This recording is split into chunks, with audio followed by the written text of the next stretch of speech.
এখন বাজারে যেদিকেই দেখি সেদিকেই পালং শাক আর পালং শাক।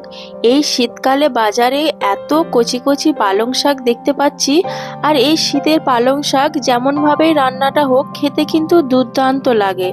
তাই বন্ধুরা, আজ আমি আপনাদের কাতলা মাছের মাথা দিয়ে কচু এবং পালং শাকের রেসিপি তৈরি করে দেখাবো। আসসালামু আলাইকুম, আমি সুরাইয়া আর আমার রান্নাঘরে সবাইকে স্বাগত জানিয়ে আজকের রেসিপি শুরু করছি। এখানে আমি একটা কাতলা মাছের বড় মাথা নিয়ে নিয়েছি। এখন মাথাটা ম্যারিনেট করে নেব। তো তার জন্য দিয়ে দিচ্ছি সামান্য লবণ আর সামান্য হলুদের গুঁড়ো, দিয়ে দিচ্ছি সামান্য লঙ্কার গুঁড়ো আর সামান্য সর্ষের তেল।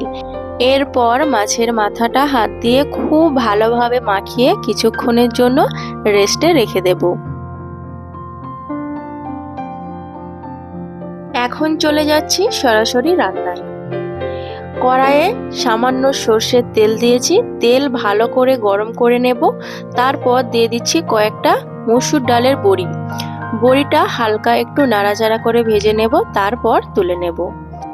পালং শাক রান্নায় কিন্তু মসুর ডালের বড়ি দিলে রান্নাটা খুব ভালো লাগে খেতে। যে কোনো শাকেই আপনারা বড়িটা দিতে পারেন, খেতে খুব ভালো লাগে। ওই তেলের মধ্যেই আরও একটু সামান্য সর্ষের তেল দিয়ে দিচ্ছি। তেল ভালো মতো গরম করে নেব। তারপর ফোড়নে দিচ্ছি দুটো শুকনো লঙ্কা আর একটু গোটা জিরে। এরপর দিয়ে দিচ্ছি একটা মিডিয়াম সাইজের পেঁয়াজ, দিয়ে খুব ভালোভাবে নাড়াচাড়া করে হালকা একটু ভেজে নেব।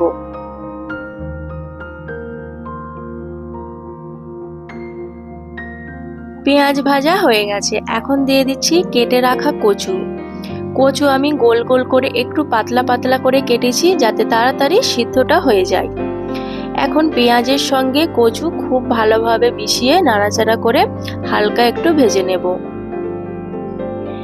এরপর এখানে দিয়ে দিচ্ছি কুমড়ো।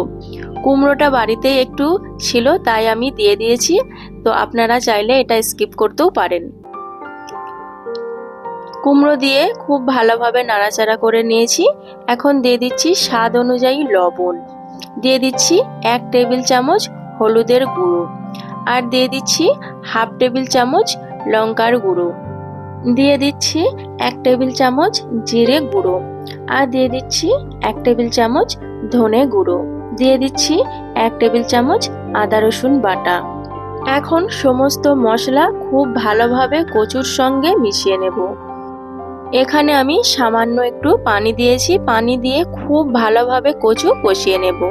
মশলার সঙ্গে কচু খুব ভালোভাবে কষানো হয়ে গেছে। এখন আমি পরিমাণ মতো পানি এখানে দিয়ে দিচ্ছি। পানি দিয়ে আবারও খুব ভালোভাবে একটু মিশিয়ে নিচ্ছি। এখন এখানে দিয়ে দিচ্ছি ভেজে রাখা মসুর ডালের বড়ি, দিয়ে আবারও খুব ভালোভাবে নাড়াচাড়া করে কচুর সঙ্গে মিশিয়ে দিচ্ছি। এখন ঢাকা চাপা দিয়ে কিছুক্ষণ ফুটিয়ে নেব, যতক্ষণ না কচু সিদ্ধ হচ্ছে। তো বন্ধুরা, এই সময় কিন্তু গ্যাসের ফ্লেমটা মিডিয়াম টু লোতে রেখে রান্নাটা করবেন।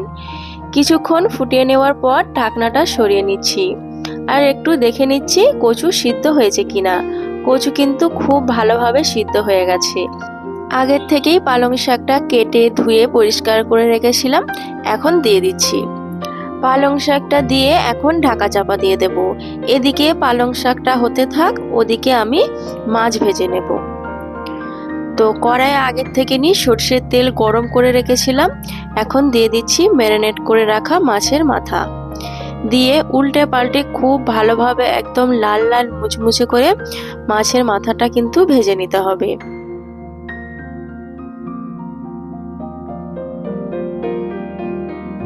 মাছের মাথা ভাজা হয়ে গেছে। এখন আমি কড়া থেকে তুলে নিচ্ছি।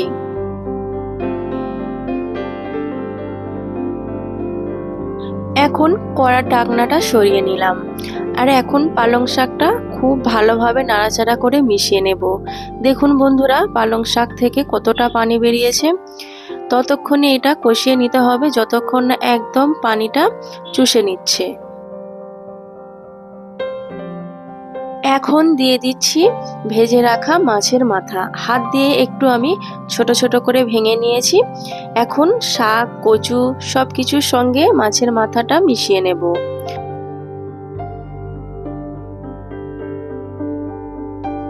সব কিছুর সঙ্গে খুব ভালোভাবে মেশানো হয়ে গেছে। এখন আমি আবারও ঢাকা চাপা দিয়ে কিছুক্ষণ হতে দেব। কিছুক্ষণ পর কড়ার ঢাকনাটা আবারও সরিয়ে নিলাম। দেখুন বন্ধুরা, এখন কিন্তু কচু, পালং শাক, মাছের মাথা দিয়ে রান্নাটা তৈরি হয়ে গেছে। এখন আমি আপনাদের সার্ভ করে দেখিয়ে দিচ্ছি। আপনারা কিন্তু এই শীতের পালং শাক দিয়ে মাছের মাথা দিয়ে কিন্তু রান্নাটা করতে পারেন। খেতে খুবই ভালো লাগে, অসাধারণ লাগে খেতে। গরম গরম ভাতের সঙ্গে তো আর কোনো কিছু প্রয়োজনই হয় না। তো বন্ধুরা, আজকের এই রেসিপি আপনাদের ভালো লাগলে লাইক, কমেন্ট, শেয়ার করবেন। আর আমার চ্যানেলে নতুন বন্ধু হয়ে থাকলে চ্যানেলটি সাবস্ক্রাইব করে আমার পাশে থাকবেন। আজ এই পর্যন্ত, অন্য কোনো দিন অন্য কোনো রেসিপি আপনাদের সাথে শেয়ার করব। ভালো থাকবেন, সুস্থ থাকবেন, খোদা হাফেজ।